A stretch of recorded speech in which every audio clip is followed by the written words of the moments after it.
So, before mga katilawi, matulog ka mo, ayan, ay palaisipan muna ako na ihambal sa inyo. So, amo ni ang upod ko ang ginhambalan niya ako sa amo ni yung mga pictures. So, ambal niya ko no, kung mabalaan ko kung ano ni nga mga pictures, himuon ko ano sa iya. Pero sa subong way ko kabalo kung ano ni sa first picture mga katilawi, ayan, sa itaas. Next nga picture, ayan.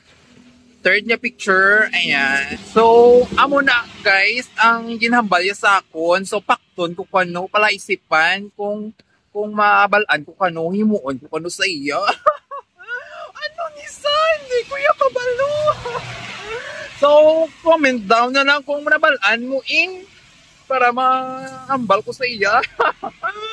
Kaya before ko matulog, imuon ko ni isip-isipon ko ni kay pala isipan bala. Sige na, good night.